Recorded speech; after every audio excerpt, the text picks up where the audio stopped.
Ikaw ba'y naiirita na sa mga dumi ng pusa sa ating mga lugar, sa ating bubong at mga halaman? So, meron naman ako nakita sa social media na may gumawa na itong gantong issue. So, gawin natin to para malaman natin kung effective. So, kung subukan itong formula sa nakita ko sa YouTube, kaya subukan na natin kung totoo. Tara! Ngayon topic natin ay medyo masaya lang dahil ang topic natin gagawin ngayon sa araw na to ay paano may iwasan dumumi ang ating pusa at aso sa bakura natin, sa halaman natin at mismo sa bubong natin. So ngayon itong topic natin ay para sa iyo talaga to at sure na medyo maselan nga daw. Sabi ko sa inyo kanina maselan pero effective naman. Pero ito nakita ko lang naman sa YouTube to. Ito ako ngayon sa mismong kwarto ng nanay ko. Ayan. Ayan. Tapos pupunta natin yung bubong. Kasi doon lagi dumudumi yung pusa namin. O mismong ibang pusa, ibang labas. So ito. Ayan o. Yan. Yan ako lagi gumagawa ng mga sapatos pag nagdidikit ako. So ayan. Tingnan natin. Ayan. Yung isa nating natin nakaraan, medyo nag-fail nga, di ba? Hindi siya naluto dahil sa araw, di ba? Kaya ito naman gagawin natin. Kumbaga, nakita ko lang sa YouTube to, parang gusto ko siyang gawin. Sabi daw, effective daw.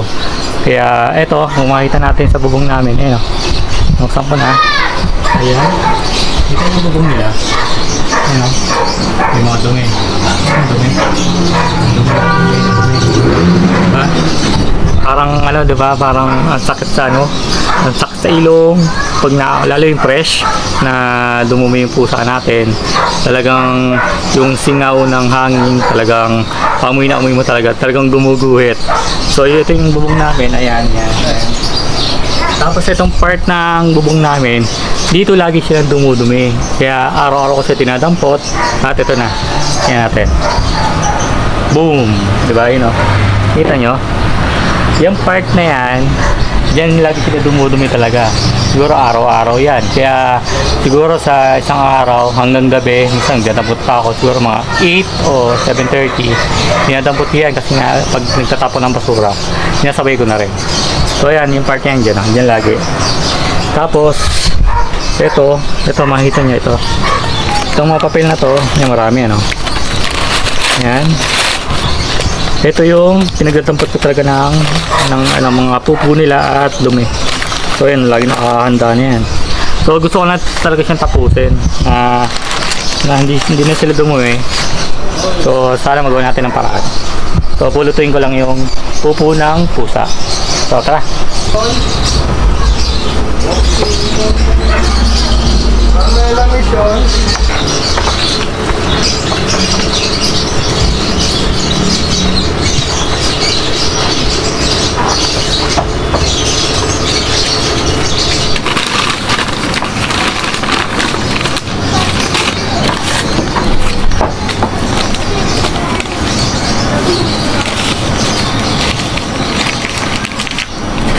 So yan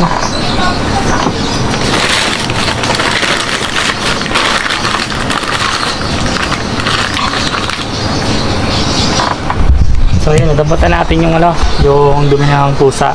So dyan sa part na yan, dyan lagi tumatay yung pusa. So siguro 3 silang tumatay dyan. Tapos dito, dyan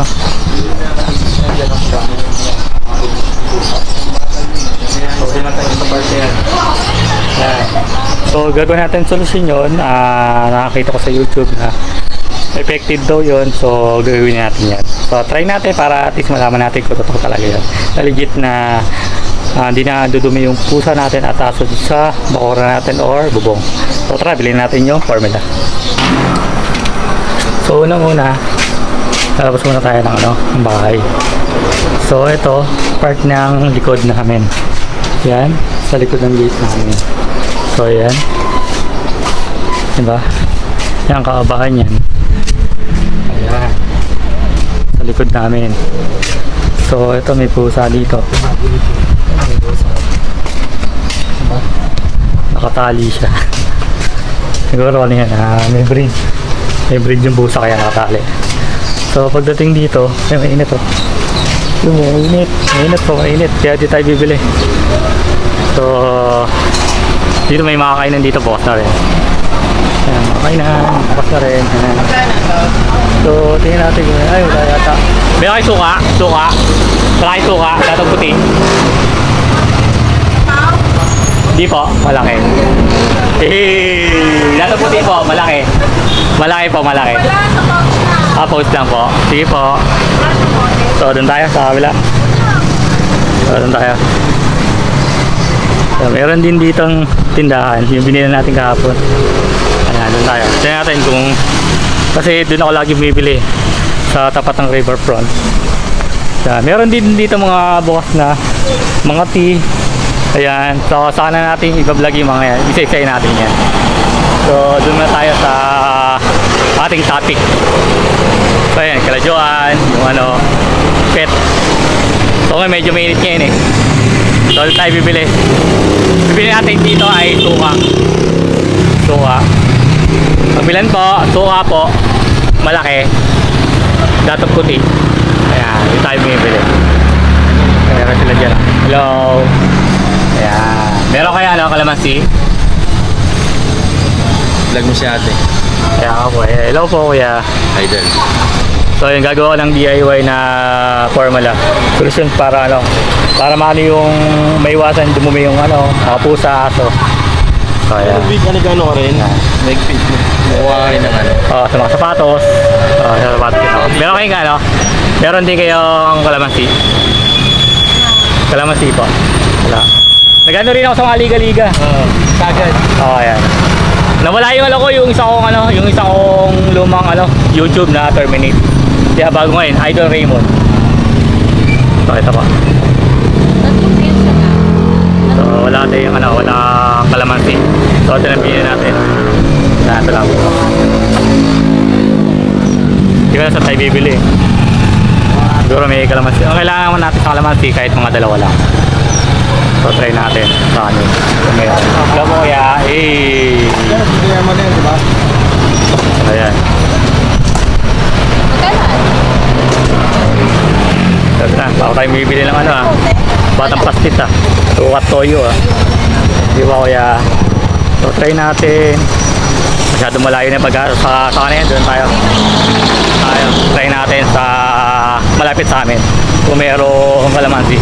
So bago natin gawin yung ating formula, gagawa muna ako ng CCTV. Ito gamit kong cellphone. So ayan, binibidyohan ko na. At sana mahuli tayo ng kahit isa lang, isang pusa lang, para makita ko sa akto kung paano sila tumae dito sa ating bubong. So gusto ko talaga makita kung sino-sino mga yan eh. Kung yung puti ba, o yung brown, o yung white. Kaya hulihin natin kung sino talaga yung mga larong na yan.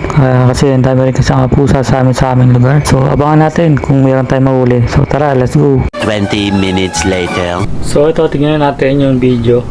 So ito yung pusa. Ayan tingnan nyo ayan siya. Ipakamot-kamot ka pa. So ayan, tingnan nyo anong gagawin niya itong pusang to. Ayan ay nakala na siya, nakapupo na. Wait lang ayan, parating na siya dyan. Wait lang ayan, parating na yung pusa dyan ayan, tingnan natin isang salarin. 3 kasi sila dyan pero buti meron tayo nakuha ng video. So ayan na. Ito ang gagawin niya. Ayan na. Oh. Salarin ka. So ayan. So yun, nakita na natin isa sa mga ano yan, sa mga pusa talaga na doon mismo na dumudumi. So gagawin natin paraan yan. Ito para sa inyo yung video to, para at least makatulong para sa inyo. So unahin natin yung ating mga gagamitin para makaiwas tayo sa dumi. So yun, pupulutin ko na rin yun, yung dumi kanina ng pusa, tapos i-spray na natin. So ayan, dito tayo para mas kita natin. Ayan ha, mamaya tatamputin ko na lang yan mamaya. Ayan, yung dumi ng pusa. Ayun. So gagawin ba na natin ang formula. Unang una, sa maganda, dito na lang siguro para kita nyo. So ito na yung formula at solusyon para iwas na yung dumi sa bubong natin, sa halamanan at mismo sa bakuran natin. So ito lang gagamitin natin. Ito, kalamansi. Ayan. Tapos itong kanina binili nating suka. So ayan, yan naman yun. At kailangan meron kang spray. Yung spray kailangan yung spray. So ito, lagyan na natin. Kasi nakita ko lang sa YouTube to. At yun nga, maraming comments doon na effective to. Pero mas maganda, gagawin talaga natin. So ito. Tapos gawin natin to mga isang linggo nating alamin kung talagang legit. So yan, suka. Ayan. Suka lang naman siya. Dinamihan ko na. Sa ito tipid naman kasi siya dahil nga nasa spray. Tapos yung ating naman, yung ating kalamansi, budburan ko na lang dyan sa bote. Kasi nakalagay doon, ginawa niya marami. So ayan, suka natin.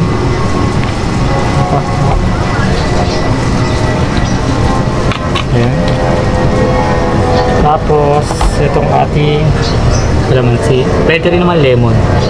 Basta medyo daw, maasim daw, maasim yun. Ayan. Huli siya, no? Huli black. Marami sila eh. Tapos yung iba ginagawa nila yung balat. Kahit iwala na sila sa bubong, ganyan. Sa bubong yan, pwede yan. Ito kasi yung kalamansi o yung pinakamaasim niya, pwede rin magsuka lang. Pero mas maganda, lalagyan natin ng ganito or lemon para mas matagal makapit. Kasi nga daw, pag suka lang daw, madaling mawala. So ayan. Tatry natin mismo doon sa kung saan sila dumudumi. Diba? Ayan, try na natin doon. Tapos, check natin siya ng mga 1 week, mga ganyan, para malaman natin kung talagang dumudumi pa mismo sa area yun. Kasi sila, mayroon. Marami sila dun. Marami. Diba, lalagyan din natin yan. Pero hindi natin madatakot kasi ibang bubong na kasi yan eh. So, ayan. Kailangan na. Ayan po. Ayan, para hindi nadabuhan. Kasalagyan ko din yung mismo dito sa area. Para hindi na makarating dito sa bubong namin. Tapos dito naman sa part na kung saan talaga sila dumudumi. Ito talaga natin. Ayan. Ayan. Gawin natin to mga bantayan natin ng 1 week kung talagang hindi na sila dudumi. Pag hindi na pumunta yung mga pusa dyan, sabi effective talaga.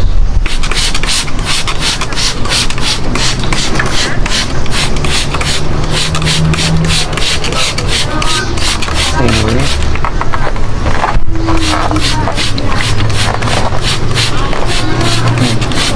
Pwede rin kayong mag-iwan ng ay balat ng orange, mga kalamansi, lemon. So ayan, marami siya natara. So yun doon mga 1 week natin naabangan yan.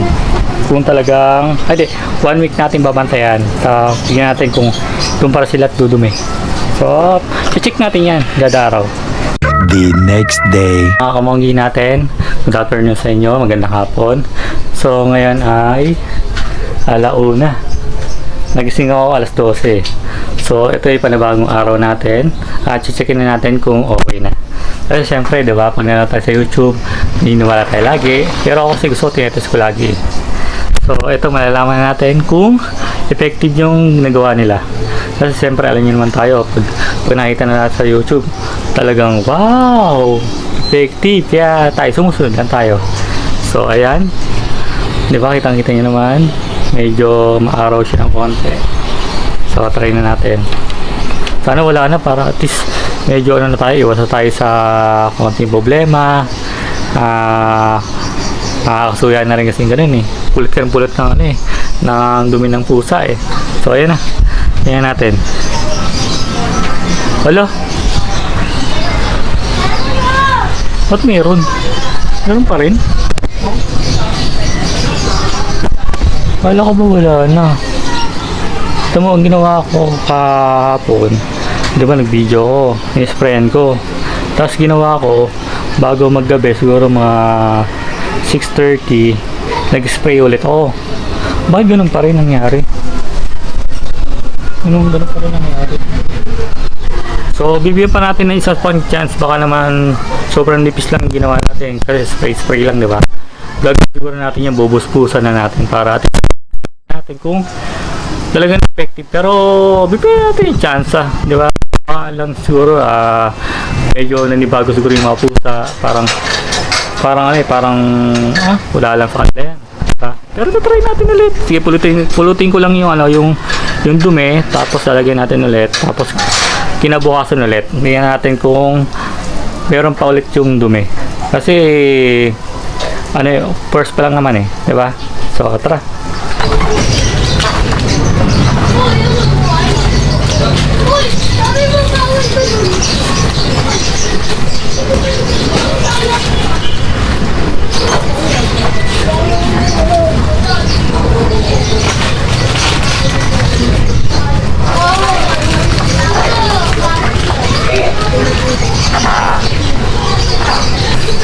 So, ang gagawin natin dito, bubuhusan ko na talaga. Medyo dadamihan na natin. Ayan.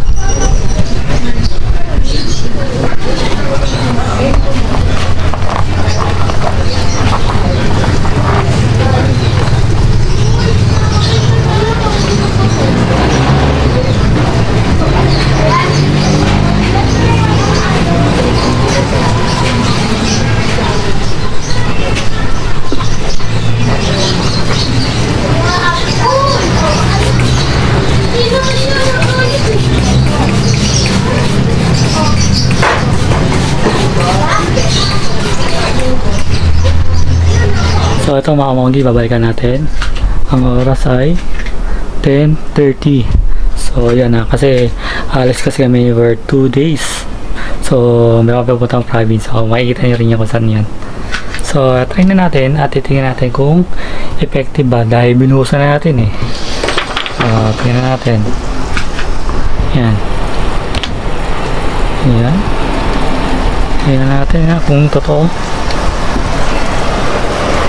Ito niyo, meron pa rin. Meron pa rin.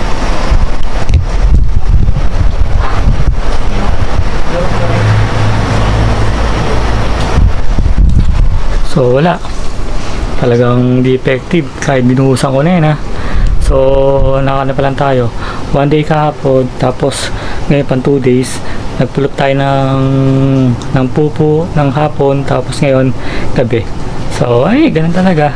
So para sa akin hindi siya effective, or hindi talaga siya na nakita natin sa Facebook, YouTube na totoo.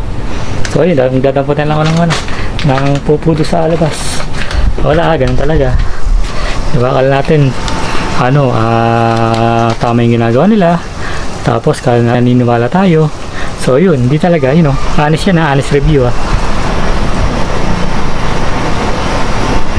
may pupo pa rin. Kumbaga hindi effective yung suka talaga. Saka yung suka na may lemon, may sukang kalamansi, so wala talaga. So dito ko natapusin yung ating video dahil wala, peke talaga siya, peke. So alis rin kasi kami, tapos abangan nyo lang yung namin, yung gala namin, nila Tin, nila Patrick, nila Miko. So abangan nyo lang yan Saying good luck sa atin, at dito ko tatapusin dahil wala talaga, promise. Siya, wala, peke. So maghanap pa tayo na ang iba pang mga makita natin sa YouTube, sa Facebook, yung mga ginagawa nila, tapos itatama natin. So ganun talaga, wala. Defective. Diba? Bye-bye.